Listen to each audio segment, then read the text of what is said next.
Hello, this is Bob Weiner for Focus Delaware, and today we're flying high at the Summit Aviation Airshow in Summit, Delaware.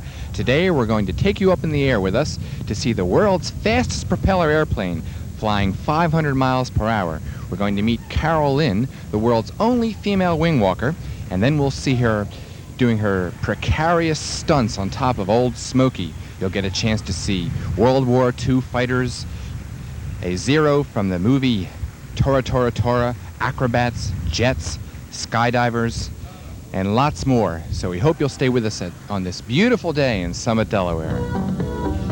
The Wilmington Police FOP Lodge No. 1 sponsored the annual return of the era of barnstorming to the Summit Airport in Middletown, Delaware. The heavens were full of skydivers, thundering World War II fighters, daredevil wingwalkers, screaming aerobatics, and many more surprises. The air show was held there on Sunday, August 15th, 1982. Concessions, picnics, and family gatherings were in abundance. For more than 20 years, Summit Aviation has been providing the finest quality aviation services to individuals and businesses throughout the mid-Atlantic area. Summit is equipped with a 4,500-foot all-weather runway bounded by 5 corporate aircraft maintenance and storage hangars, as well as 54 T-hangars. The Wingwalker Act overshadows all at airshow time. It is mind-boggling to see a person hang upside down with hands and feet out while flying 100 feet high and then defiantly crawl down. Wingwalker Carol Lynne is not an actress or a stunt woman. She's the type woman that movie scripts are written about. The title Wingwalker is certain to get anyone's attention.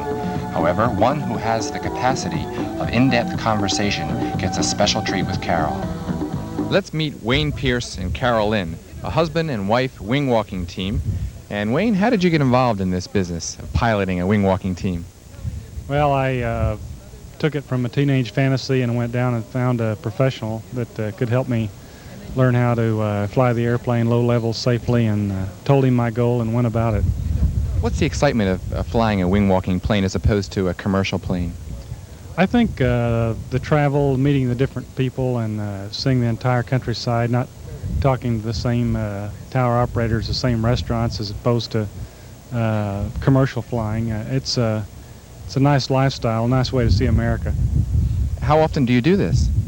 We fly some 20 different events a year. There's sometimes 3 to 4 days involved in the event, but there's 20 different locations. Now, what are the particular maneuvers that are most interesting that we might be able to observe this afternoon?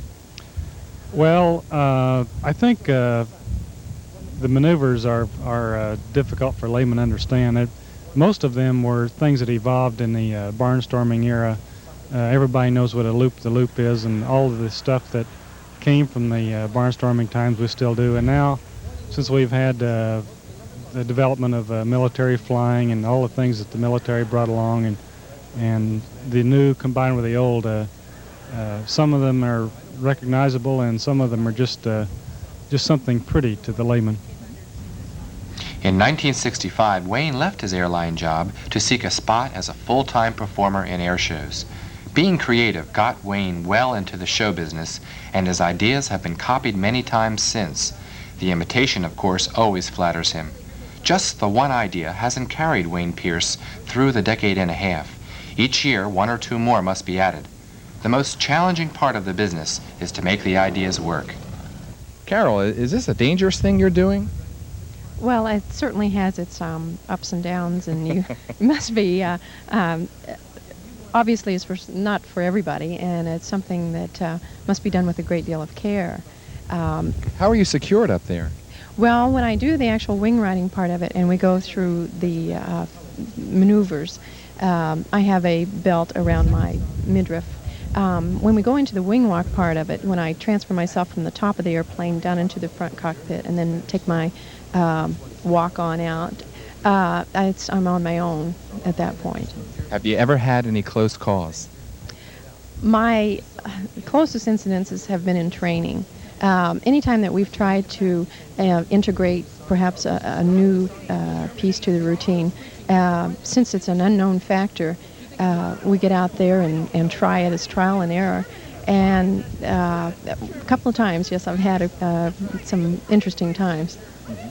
Now, how long have you been doing this? I'm starting my 4th year. Now, you originally were going to be a doctor. This is quite a switch, isn't it? Yes, it is, but I'm glad I made the switch. You made the right decision. I sure did. It's I had a hard time with being confined inside all the time. I am an outdoor type, and there's no way I could replace the experiences that I've had over the last years. You must be in top physical condition to do this. I do watch myself and all. It's something that you need to be limber. Mm-hmm. Now tell us about Old Smoky, the plane you're about to fly.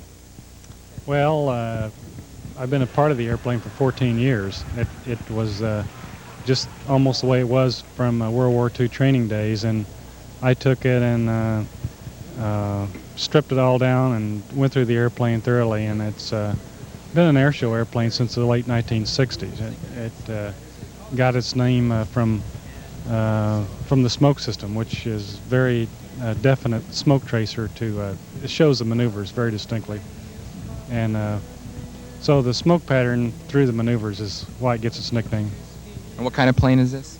A Boeing Stearman. It's made by the same people that build the 747. They don't really claim any relationship to it anymore. And the parts are still available. They were used for crop dusters for years and years. I think they're more known as a crop duster than they were a World War II trainer. Well, I know both of you are pretty busy right now at this Summit Air Show, so I'll let you go. Thanks for being on Focus Delaware. Enjoy it. Thank you. And good luck. Thank you. You'll be good. Let's hear a little about the Summit Air Show from the Master of Ceremonies for the afternoon. Is still climbing up toward 10,000 feet. And I want to just tell you a little bit, again, about how the air show is going to be flown. It will be flown parallel to the runway, parallel to the crowd restraint line. The crowd restraint line is that yellow rope that you're standing behind. The show will be taking place from the center point, about where Wayne Pierce's red and white biplane is, and about a half mile either side. The FAA has granted us a waiver to perform this program from 1 o'clock this afternoon until 4 in the afternoon. The waiver is 2 miles in diameter, any direction from where we're standing right now, and up to 10,000 feet, which is where the jumpers will be jumping from. Federal regulations require a 500-foot separation between the airshow center line and the spectator area for reasons of your own safety. If anyone crosses that boundary line, it's the duty of the FAA safety monitor assigned here today to stop the show. Our monitor today is Jim Graham, and he comes to us from the Wilmington FAA office. Now, if everybody stays on your own sides, we got a real good show for you. We have all of the fire department folks that are here and the rescue personnel, and if everything goes according to plan, they all ought to just have a great seat for a real fun air show this afternoon.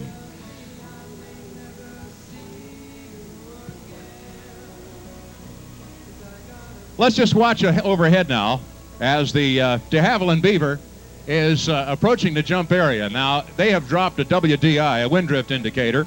That's a weighted ribbon, and they've watched how that wind is going, and by golly, we have the guys out.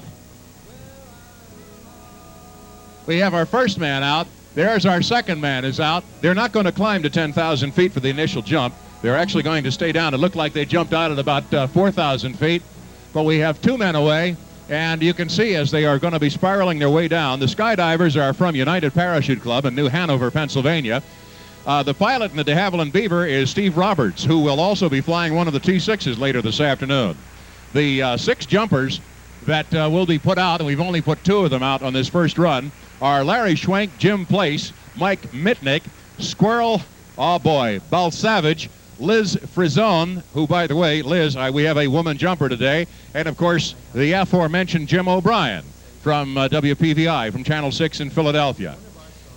What they're doing, this initial jump, is they're going to show you the sailing characteristics of the air ram type of canopy. Now, that, if you've not been to an air show or if you've not seen any skydiving done for some time, the canopies are no longer the round ones with the gores punched out of them. They are now going to an air ram or a parafoil type parachute. This parachute is shaped very much like a wing of an airplane, and you can see that they are completely steerable.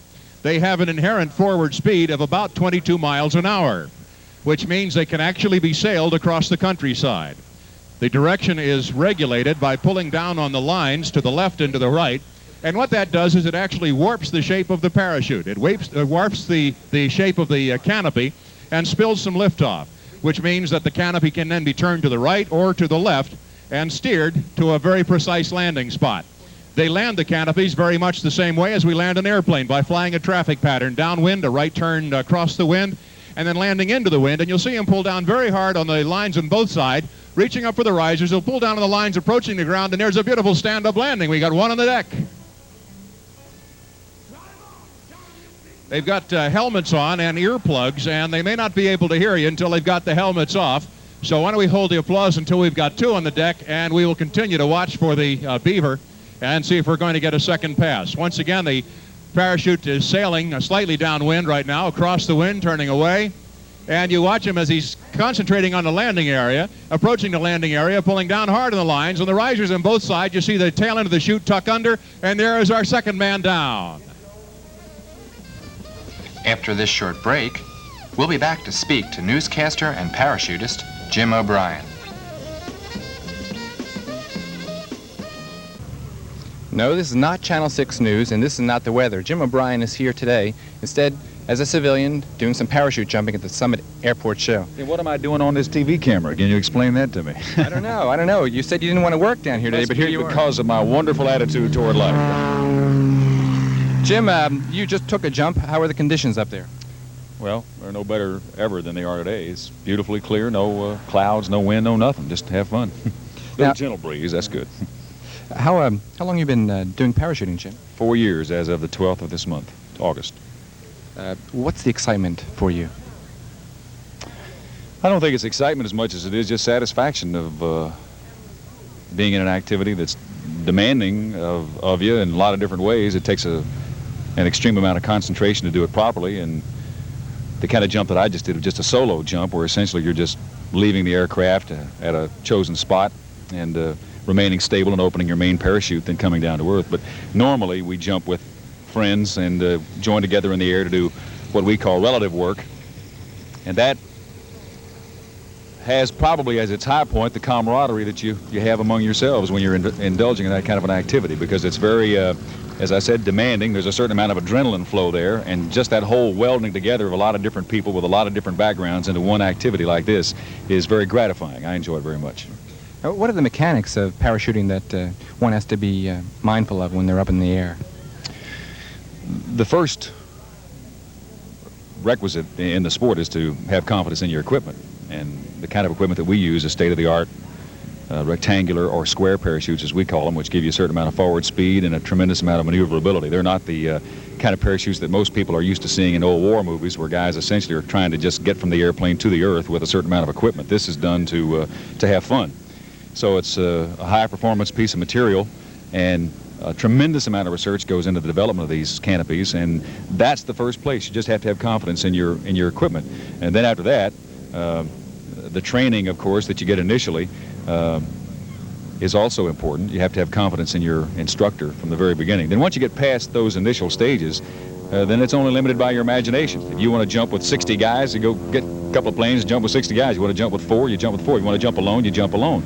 And then the mechanics then basically are dictated by what you want to do. And as you continue to jump, you gain experience through different types of situations. And I've jumped with people who are as old as 76 years of age, so I have a few more years to learn.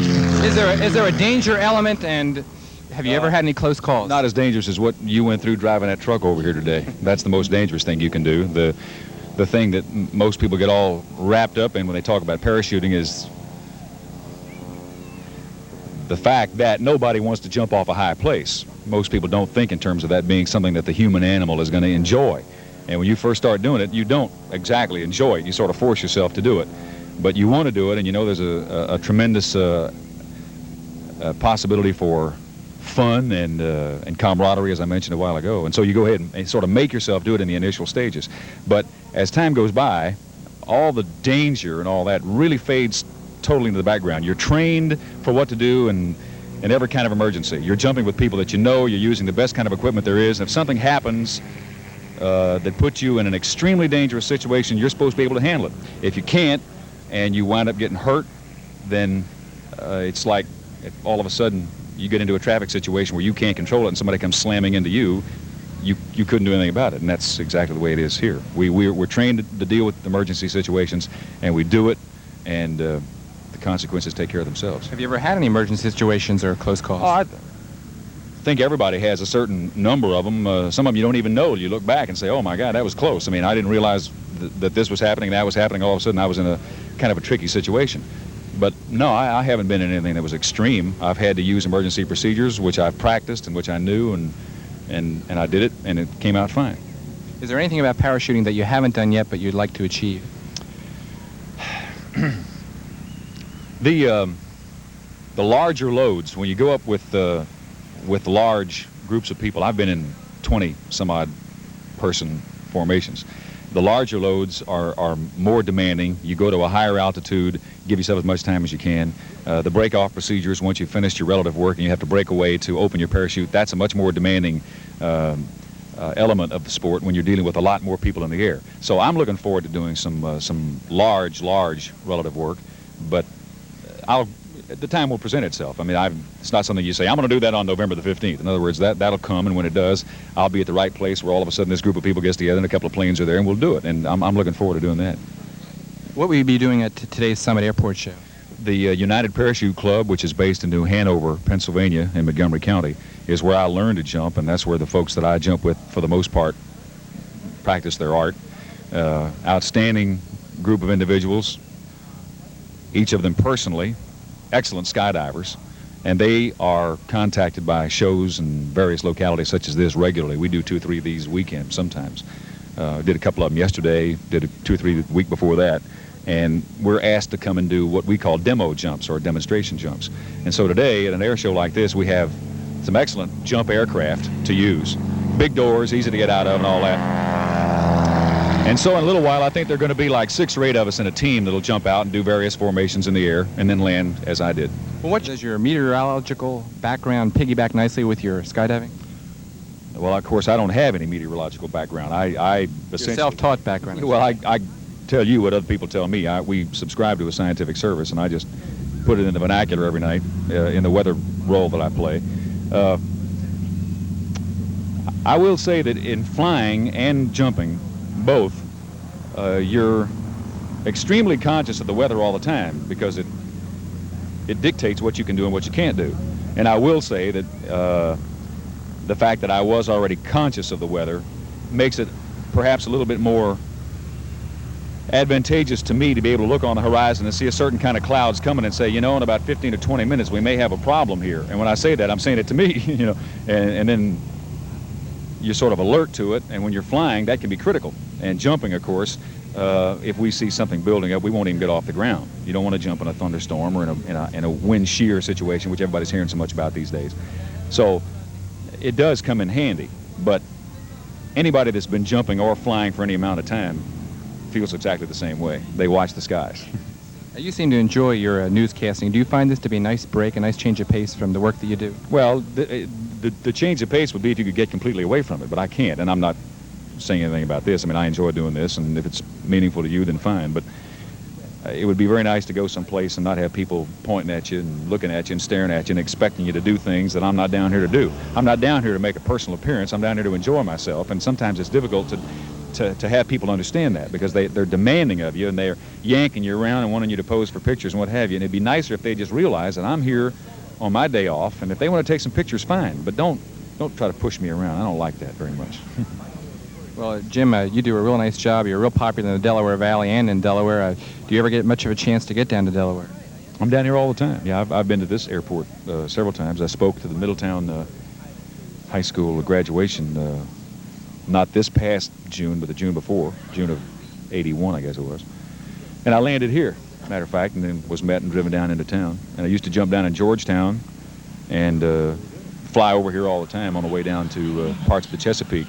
So this is very familiar country, and I enjoy it. Does it bring you back your memories of growing up around the Texas area? Yeah, as a matter of fact, it does. We talked about that a while ago. Most people that are raised where I'm raised think in terms of everything east of the Mississippi being concrete, and you don't think in terms of a very nice rural setting like this even existing this near to New York City, Washington, D.C., Philadelphia, this whole northeast corridor. So it's been a pleasant surprise to find this kind of country and the kind of people that are very, very similar to the kind of life that I had when I was growing up in another part of the country. Well, Jim, thanks very much for taking time on your free day to talk to Focus Delaware crew. I didn't mean to overemphasize that, but you asked me, so I told you. But it's been my pleasure, and we always enjoy these kind of things. I appreciate your candor and your participation on our show. Thank you very much. Speaking for myself and the crew of Focus Delaware, we've had a wonderful time here today at the Summit Aviation Airshow, watching all the aerial exhibitions. We hope you've enjoyed being here as much as we have. And now, watch this.